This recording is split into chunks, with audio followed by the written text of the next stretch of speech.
Welcome everyone. Today we have our another new episode and we will discuss about health and safety. We have our world famous speaker, Professor David Smith, Mr. Marshall, and Professor Paul. Professor David Smith, what you want to add for today's discussion? This is a great market to discussion and one which is in its very big growth stage. It's one that COVID dramatically impacted to make it grow faster. If we look where we are today, the global wearable market in 2020 was about $16.5 billion, and it's expected to grow at about a 27% rate through 2028. So, as you can see, that's a pretty healthy growth rate. And many of the areas of which they're going into are ones that COVID helped, like I said, tremendously accelerate. And particularly in the healthcare trade, working globally, they're seeing the landscape with a lot of new entries coming into it. Uh, and some of them in very niche applications, some very broad. Uh, the Apple Watch, the one I use, which is the Fossil Watch, and others have dramatically expanded their health, safety, and medical capabilities on it. And all the while, we've seen an increased emphasis of companies beginning to look at how to secure them, how to protect the privacy. So if I want to look at wearables as a way to look at classes and kind of put them in a timeline chronology, one of the first things that came out, and they've been out since, well, really around 2010, is you begin to see fitness trackers come out, which are smart fitness trackers. Then you saw smart watches. Then you began to see a little bit later smart glasses. And smart glasses in this category are really beginning to take off quite a bit. Then we see earbuds and hearables. And these are kind of interesting because some of them are great for measuring oxygen saturation, temperature, high blood pressure, and other things like that. We're beginning to see smart rings. They began about 2018. We're seeing smart patches. Today, if you go into the hospital, you'll see smart patches used for many different things. And some of the new ones actually can do skin analysis, do analysis whether you're dehydrated, and others like that. And the biggest new advance is actually in wearables is smart clothing because it's activity, sleep activity, temperature, heart rate, respiration rate. And this is just a growth view of seeing how this whole device area has changed and accelerated and has a lot of growth potential still. Uh, Here in Austin, several entrepreneurs have really shifted dramatically into smart clothing over the last several years. And one of them has become one of the leaders in pushing the envelope. And I'm constantly amazed by the type of elements he's come out. He actually has some smart clothing that will change the makeup of the clothing depending at what type of radio frequency environment you're in. So if you go into a place where there's high EMI, high radio frequency, it will actually shift some of the makeup of the fabric to become a shield against those radio frequencies and help protect your health and safety that way. So it's one with tremendous opportunities. Uh, I actually don't say this often, but this is one where your imagination probably can be science fact instead of science fiction as you look at the wearables like this. And it's one where I'm anxious to see where it goes. So, Sharif, I think that's a pretty good start. Thank you, Professor. Mr. Marshall.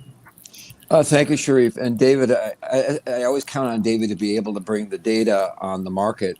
And he's talking about a huge exponential growth. We are now in 2022, and he's talking about 2028. So if you look at those numbers, that's like a rocket ship taking off in the wearable sector. I think from my perspective, what I'm seeing is in the wearables, and he's nailed all the categories as far as I can see. I don't think there's one that he's left out. But one of the things that are happening specifically is I think there's a circular driving factor that's going on here. The circularity in it is that as technology becomes smaller and it allows for wearables to occur, but there's an intermediary effect right now. So to give you an example, in people that need both blood pressure technology and measuring their sugar in their bloodstream, there's a company called Dario that I know of that has a device, a small device that you can prick your finger and measure your bloodstream. But now, I think Dario is developing, from what I can tell, and I'm not in their corporate structure, so I'm not sure. But from what I can tell in their R&D sector, excuse me, they are developing. They're going beyond the patch. There's a device that's out there where you stick it on your arm and you just measure it. That's kind of like a wearable, but not quite. I think what they're thinking of doing is using some type of device like a piece of clothing that you wear that can measure your blood sugar, which I think would be pretty remarkable. In another area, obviously, is blood pressure. Blood pressure is a really critical component of taking people doing this, and that's part of the trend. The trend is that it's allowing people to take the measurements themselves, monitor them, measure them in, let's say, their smartphone, and then transmit them to their doctors so that they get some feedback and the doctor's always up to speed. I think that's part of the wearable technology, is not just the wearable itself, but the ability to aggregate the data and the information and transmit that to the medical professionals. And I think we're seeing that more and more. I know that here in New York, we're part of a group called the New York Presbyterian Medical Facility, which is very famous worldwide for all sorts of medical capabilities. And what it's doing is it just transition from one type of database to another, and that database, I think, allows for people to transmit data from these devices, whether they're wearable or portable or whatever, and that people are doing it themselves. And I agree with David that the pandemic has accelerated this process, because now it's funny, the United States just issued a self-testing for COVID-19, and every citizen in the United States can get it for free. I wish that was true for the entire developing world, because I think the more testing we have, the better the developing world will be. And as anyone out there knows, we're big proponents, along with the World Talent Economy Forum, to help out the developing world to get up to speed and be at the same level as first world development. And I think one of the things that wearables can do, as long as these portable technologies can help people in the developing world to be able to take measure of their own health and take charge of their own health in a way that it wasn't possible before. Not that they're going to be doctors and they're going to necessarily take the data and analyze it themselves. That could be dangerous, because you need medical training to do that. But if they can get that tied into local doctors, local hospitals, local healthcare facilities throughout the developing world, I think that would be an important part of what we're doing, and it would also mitigate the issues of COVID being driven in developing world at exponential rates, and hopefully that will get beyond the COVID crisis that way. And I see a dog in the panel, and I will defer to the dog as the next speaker and not the person holding the dog, because I'm sure that dog has a tremendous amount of contributions in wearables. He's got something around his collar, so maybe that's a medical device. I'm just kidding, obviously. But thank you, Sharif, and that's my contribution for right now. Thank you, Professor Paul. Yes, thank you. I'm trying to not lose my hand at the moment. Puppies tend to explore the world with their jaws, with their mouth, and everything has to be chewed. So I have a Garmin Fenix wearable myself, and it measures heart rate and steps, and you can it measures heart rate variability, which is a good health metric, and number of steps, and any activity that you do, it automatically recognizes if you're biking or jogging or whatever, and it measures the metrics while you're doing that activity, and it also uh, keeps a sort of long-term record if there's any change.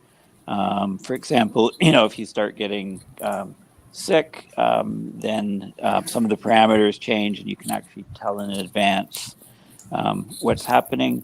It's got a GPS on it, so it can track your route and so on. And anyway, it's very, very useful. And what I'd like to see with wearables like this is more environmental monitoring for your health. So, for example, there's no reason why you can't have a little laser and detector and measure CO2 concentration, nitrous oxide, methane in the environment that you're in, and also particulate matters, for example, PM 2.5, the very, very small 2.5 micron and small particles, which are very important for health. If they get lodged into your lungs, they tend to stay there and cause huge health problems. And many people, up to 9 or 10 million people per year, die from air pollution related diseases. And if we have a way of monitoring, for an individual, monitoring those levels, it's very important. And those levels will change quite a bit indoors. If you're cooking indoors, for example, if it's natural gas, the levels can be very, very harmful to you or if you have open fires indoors. So such a device could have an alarm on it, and if levels exceed thresholds of safety, the alarm could go off, and it would let you know that you need to leave that environment. Also, with COVID and any other viruses like this, they're transmitted mostly in indoor environments where there's insufficient air ventilation. So I think that a measurement of CO2 could be very, very useful as a proxy for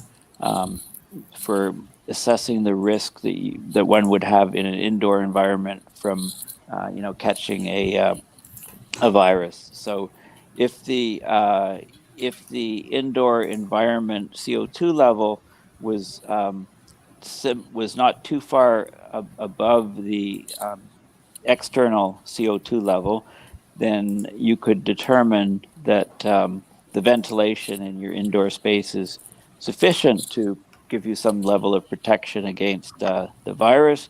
Whereas if those CO2 levels in your indoor environment go to double or triple outdoor levels, then clearly the ventilation is not sufficient, and you need to open windows or put in fans, or do something, change the building's heating, cooling system, ventilation system to upgrade it to get sufficient protection. And that's not just for COVID, but that's for any other pandemics that come along, any other viral transmission type diseases.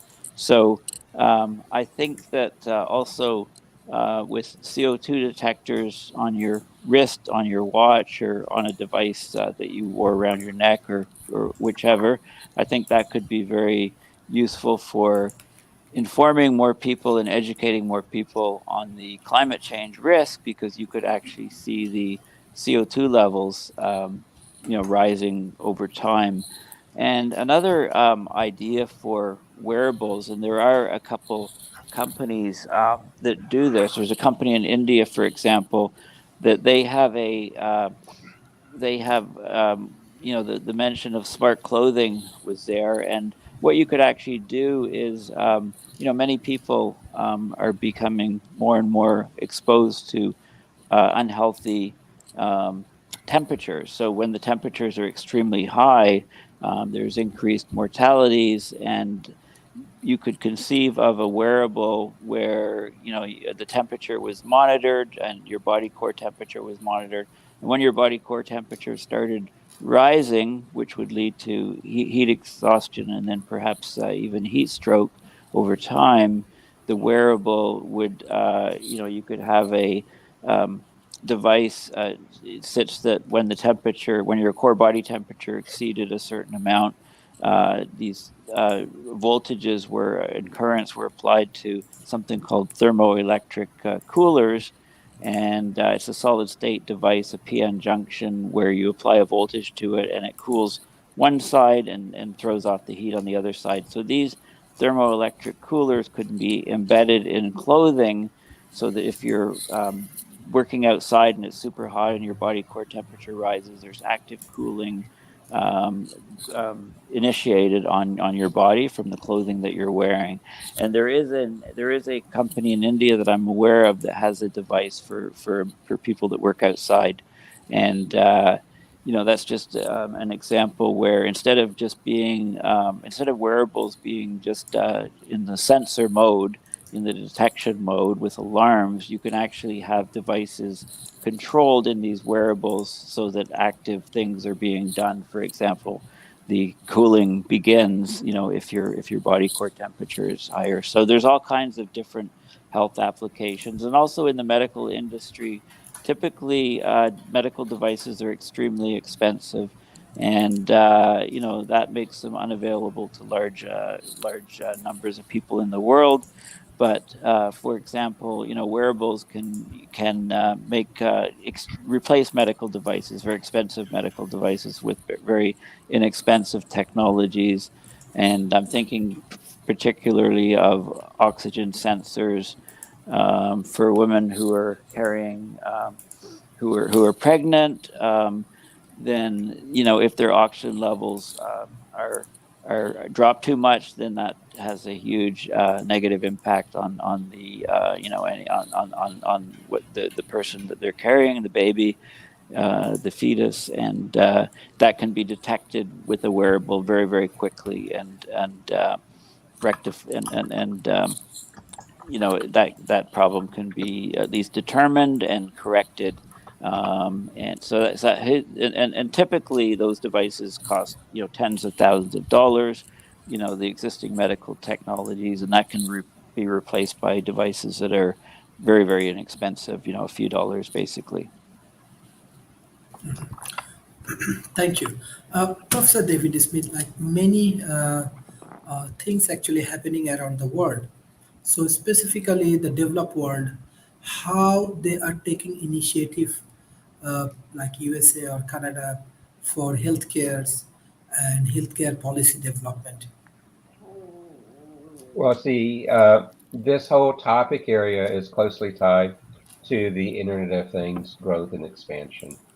And that has actually been a really boon to developing nations because it's lowered the cost considerably of the devices, and the fact that many of these devices can now use Bluetooth technology, where the early ones in the market used more proprietary wireless standards or other ones to kind of get into the marketplace in the professional medical device market. It's really opened the door for third world developing nations. I can tell you, in Austin, the common cold's going around, and yesterday I spent most of the day in bed with it just feeling horrible. But I used my O2 monitor as part of it. I took all the stuff around it using my portable medical devices. But it's beginning. Some of the places you see it hitting is like one of the questions asked there is in the construction marketplace. You're seeing smart helmets. You're seeing bionic suits, particularly in places where you're in hazardous. We've talked before about the way where smart glasses are being used in construction. And one of the examples I gave is how Elon Musk and Tesla are using it to build their new factory here. You see smart work boots. You see all different types of wearable devices that can be used in multiple industries, but it's being used quite a bit in construction as well. And some of the wearable sensors in construction are looking at things like trips, falls, uh, slips, any type of big acceleration that will alert a supervisor to come and check on that employee. Some of the wearable devices in construction are sensing for chemicals in the air that can be hazardous for the worker as well. The questions that are coming in from the folks are really good. The risk of wearing these devices is that all of them, kind of like Paul mentioned, are using small type of currents as part of their sensing. And some people might have places where that could cause a problem with some of the things in their body, but that risk is extremely, extremely slight. Um, and the public side, though, is an interesting one because if I look at what is some of the limiting factors, it's actually on the regulatory environment. So, for example, here in the United States, we can collect all different types of health information, as Marsha was talking about. In fact, the Office of the National Coordinator for Health now has billing codes for people to be able to do that. But the regulatory side says that if it's not a certified medical device, doctors using that for diagnosis are still at risk. So we need to get those things to sync up together. Uh, that's why many doctors, when they actually see that, give you this long paperwork that says we're not using this to diagnose you, treat you, but it can help us inform us. And we need to kind of make that link there because now many of these small wearable devices, in many ways, are more capable than the medical devices you'd find in a clinic or hospital. The place that I think is going to respond to one of your questions is there still is a privacy concern with health information. And the question in there is how can it help us monitoring public health conditions? And the problem with this one is it has to be de-identified because you want to be able to put your anonymous information in to let that be part of the government saying, how can we help you? Or your company saying how we can help you.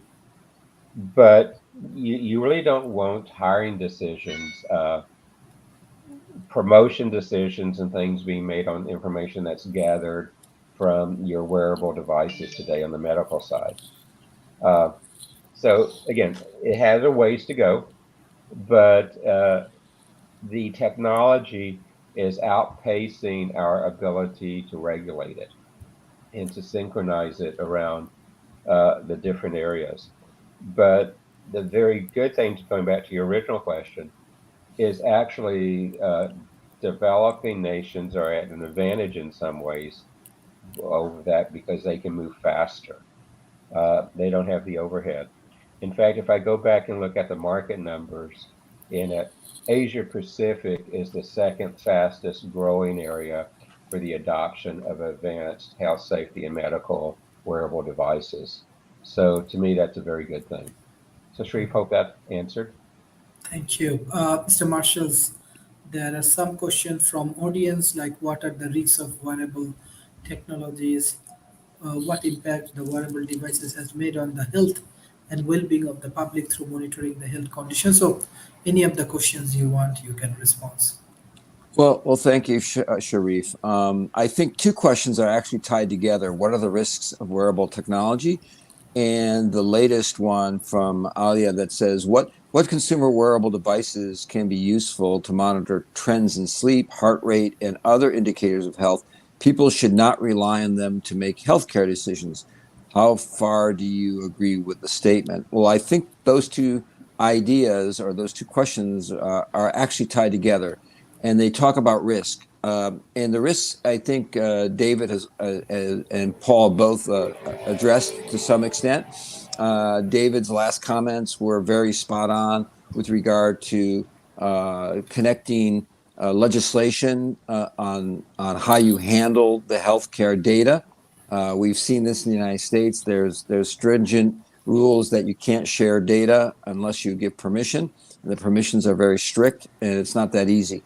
But I think he's also pointed out that in the developing world, people can move much quicker, and we're seeing the adoption of the technologies faster in the developing world because people can move faster. Like he said, we don't have the overhead we have here in the United States.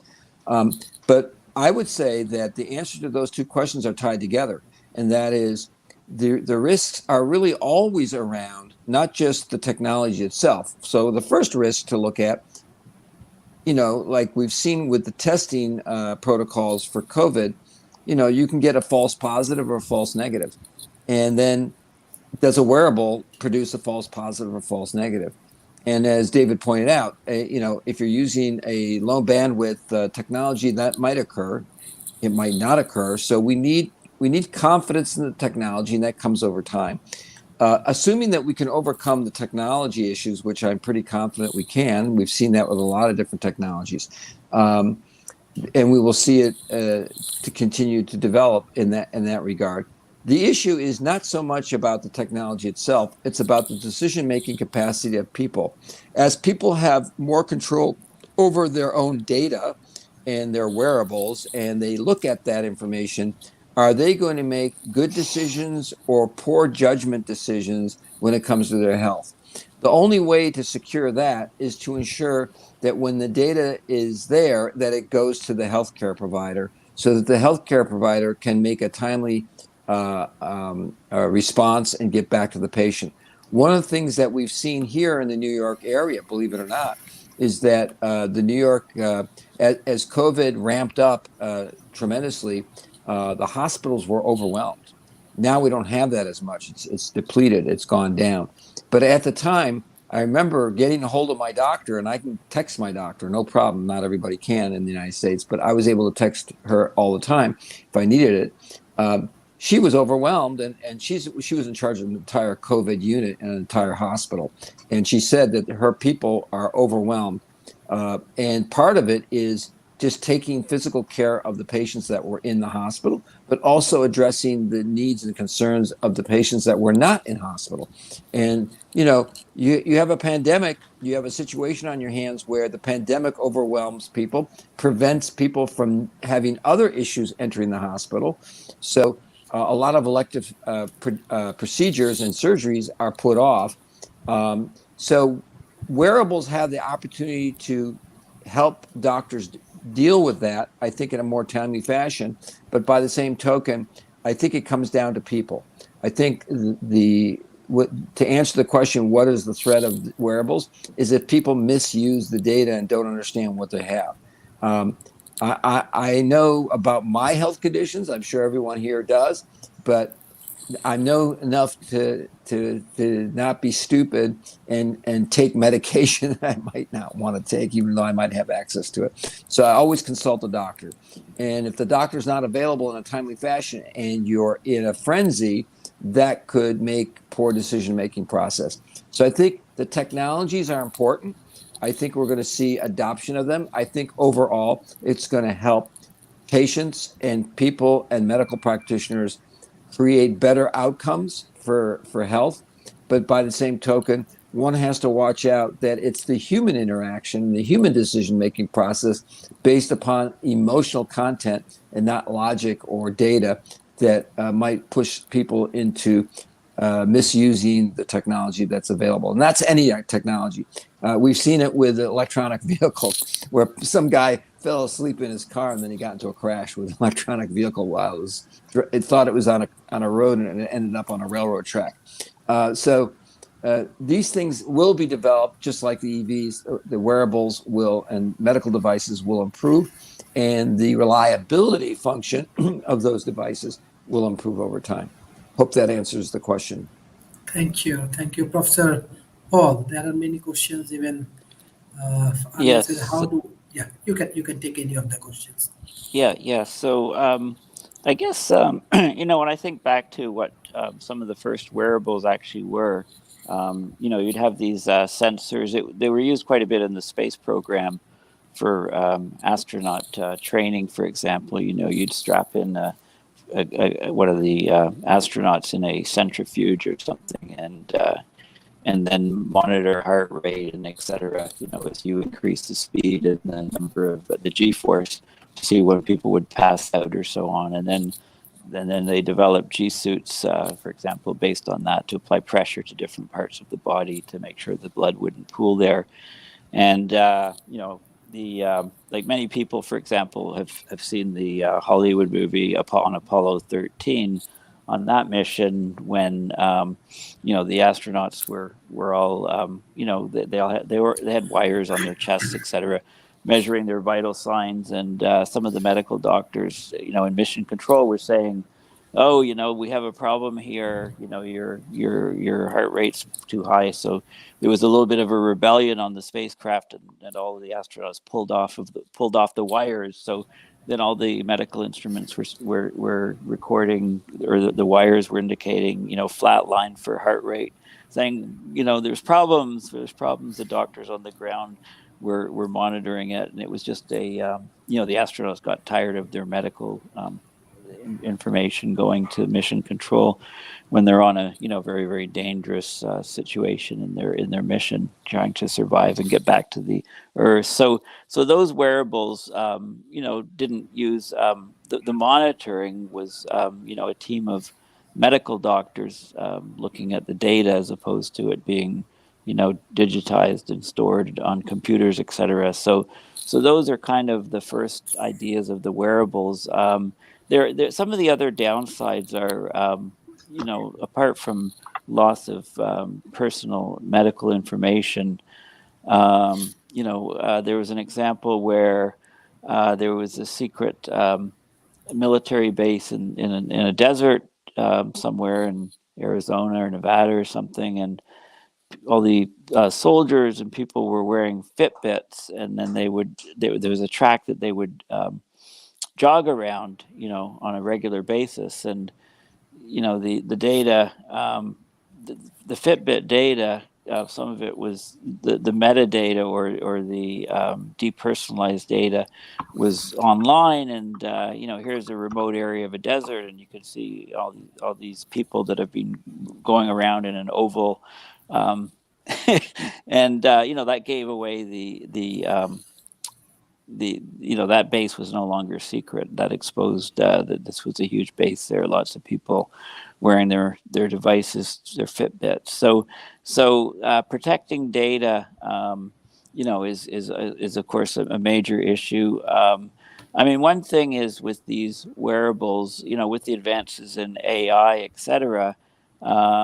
You could take all of the data that comes from a wearable, all the medical data, and it could be kind of analyzed by AI, using AI, and actually make diagnoses and things on people. Recommend that you go to a doctor. If a person is running and there's seems to be problems, they're exceeding limits, and they're that might, rather than the person have a heart attack, you'd have a device that says, okay, you stop running. We have a problem here, before the problem actually develops. So I guess, right now with wearables, it's mostly monitoring and recording data. So of course the next step is to, analyze that data sort of real time, and then give feedback back to the person wearing it. For example, and you can see a big difference in the environment in terms of the things that we're exposed to. So, I was talking about monitoring gas, things like CO2 and methane and nitrous oxide and ppm, PM 2.5 or PM5 or PM10 particulate matter. And when a person, for example, is going for a walk, if you walk within a forest, you can see a huge, benefit. Oxygen levels will be slightly higher, CO2 levels lower. Whereas if you're walking, in a city next to a highway, there's lots of particulate matter in the air and lots of pollutants and stuff. So that data can then be analyzed by some sort of AI system, and it can tell you, for example, that you need to do something. You need to get out of the area that you're in because it's unsafe for whatever reason. So actually analyzing and giving feedback based on the data that's coming in is sort of a next step for all of these wearable devices, I think.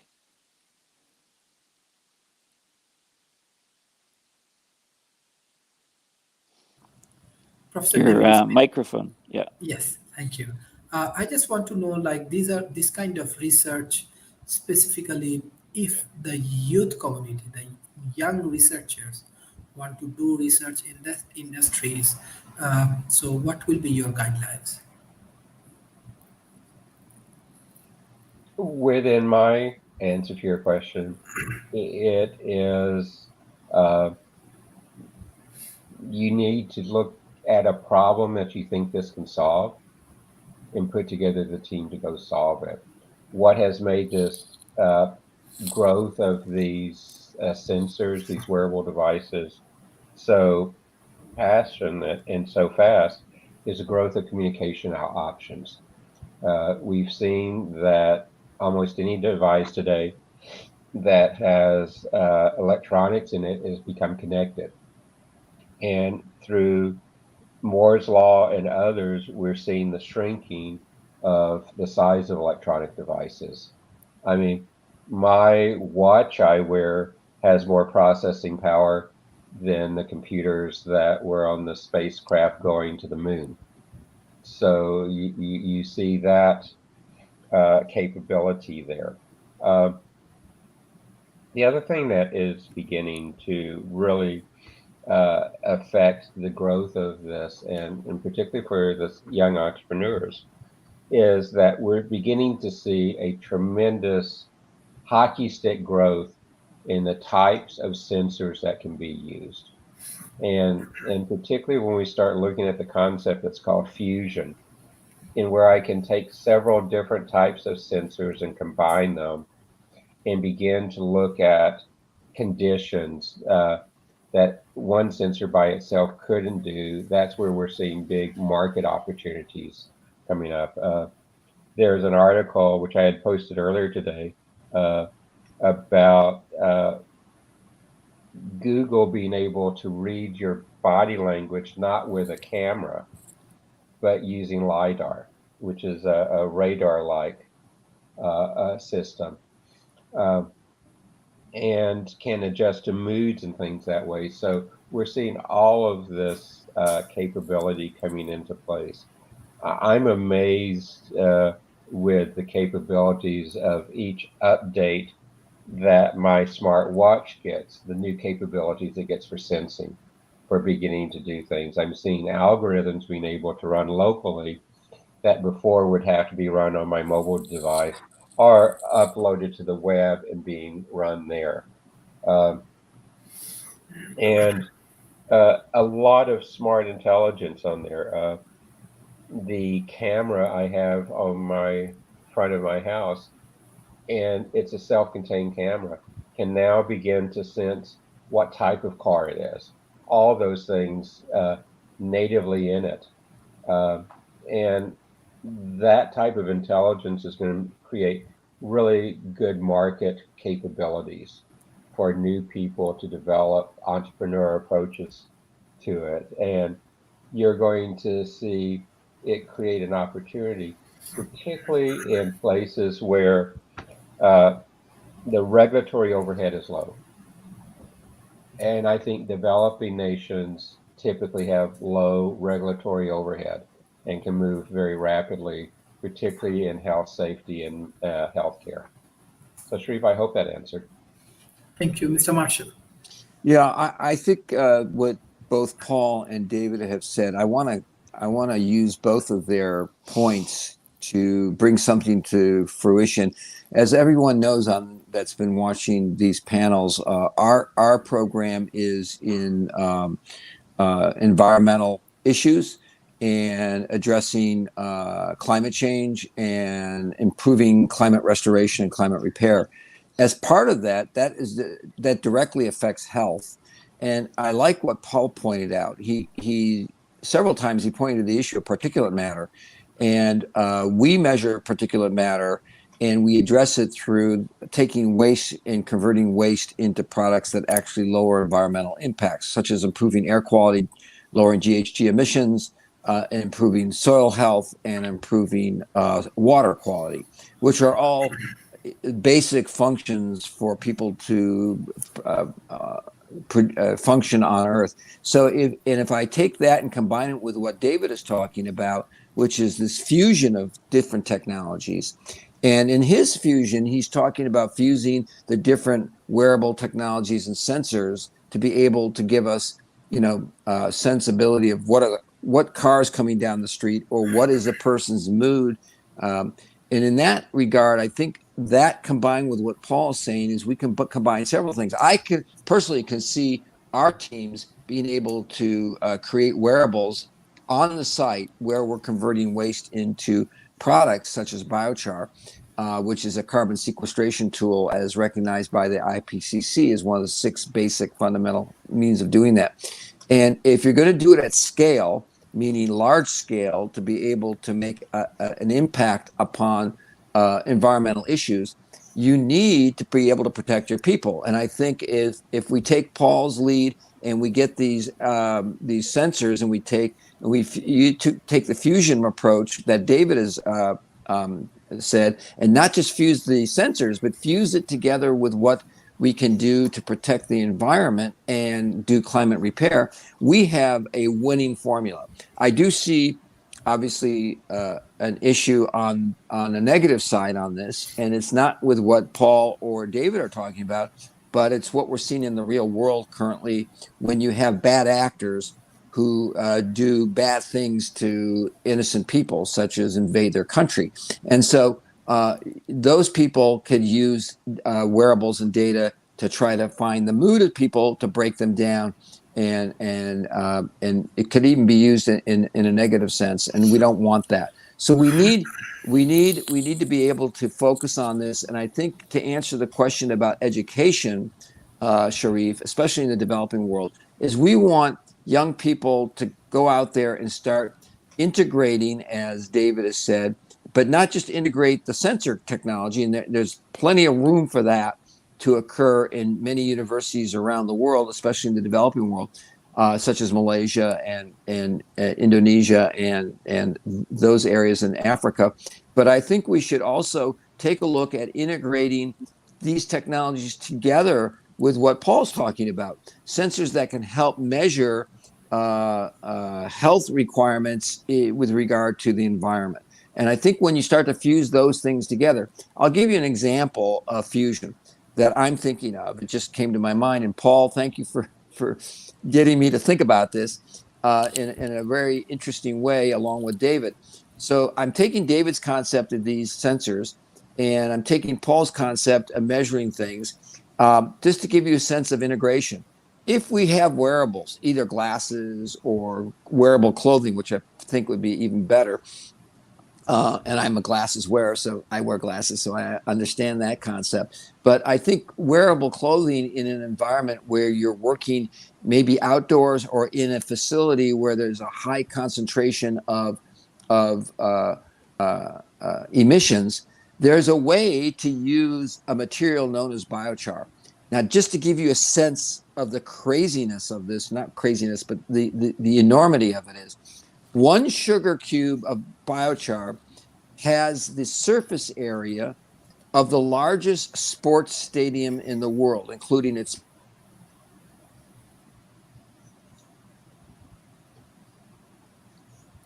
Sorry, I believe internet problem. Professor Paul, you can take the lead. Yes. So, Yeah. So I just wanted to say he's that, back. yeah, I lost it for a second. So I just want to say that one sugar cube has a surface area, and you integrate that, that could be the ability to deploy enough biochar in the suit along with the sensors to counteract some of the measures of the pollution that's coming. That's what came to my mind. So Paul, thank you for that idea, and David, the two of you just put that thought nugget in my brain, and I think we could do that and make that viable for people as a tool to solve emission problems within at the individual level as well as at the population level. Thank you. Yes, Professor Paul. Yes. So, the idea of sensors is nothing new for many different engineering projects, for example. So, for example, vibration sensors, can be put on a bridge, and they measure the sort of resilience or elasticity of the material of the bridge. Truck drives over. You can detect the vibration, and if the frequency, if the metal is getting fatigued or something, then the vibration frequencies can change, and that can tell you need to take some preventative maintenance on the bridge in order to ensure that it doesn't fail, or any type of ships or any sort of metals. You can have these sensors to measure temperature, to measure strain gauges, for example, are commonly used to measure the the forces on a structure, on a building, on a bridge, on a road, etc.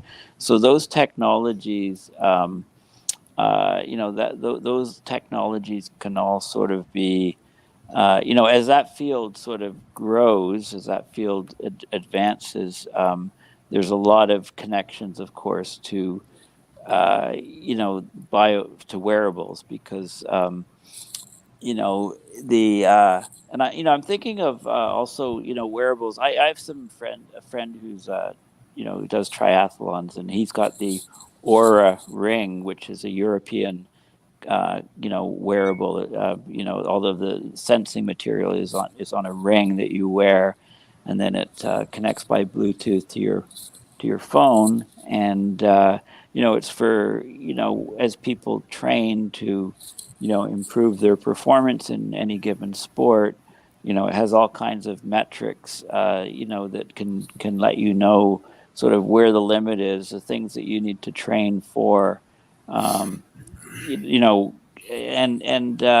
those sort of things are being used widespread, and also different types of sensors and devices, and sort of in say sprinters shoes, or so those sort of things can be used, if you like, to try to increase performance in sports. And of course, the downside is that it becomes more of a technology race, as to who wins a particular sporting event, right? And this is why Olympic committees and that put restrictions on the information, the types of shoes and the types of clothing, etc. The type of bathing suits for swimmers and things like that, because we don't want sporting events, Olympics, to just be a technology race. Who's got the best technology? We want it to keep it dependent on the performance of the individual athletes. So there's lots of there's a huge diversity of possibilities. It just depends on the imagination and the requirements, the situation, whether it be monitoring an individual's health to stop them to performing activities that might lead to a heart attack or a stroke, or whether it be monitoring a athlete's performance to improve their performance in the Olympics or something like that. So So there's huge potential, and like I say, I from a climate change perspective and a health perspective in terms of reducing risk from airborne viruses. I think monitoring the air quality around us, as we go through our day, as we change different locations, whether we're indoors or outdoors or whatever. Going into a high CO2 environment, for example, we have an alarm go off on our wearable and it tells us, well, open windows or get out of that space, or, do something, modify your behavior to reduce the risk from that particular situation. Those things are all, I can see those things all being very useful advancements in the wearable space. Thank you. Mr. Jason, thank you for joining today. So what's your view regarding this topic? Yeah, I wanted to kind of talk this. Northwestern got a grant from DARPA for like $33 million to produce a device that you implant, and it's like a living pharmacy. It takes your own genetic code and creates peptides that are based on your own genes. So peptides, now they talk a lot about that it helps to regulate sleep cycles and all this stuff, but what I'm looking forward to in the future is the ability to push a button and feel an emotion, because peptides are involved with the mechanical process of how we feel emotions. It's also involved with and similar to the whole mechanism of how we like drugs. How like the receptors on a cell are like the same kind of receptors that receive a peptide are also the same ones that receive like stuff like heroin. So it's like the same mechanism. And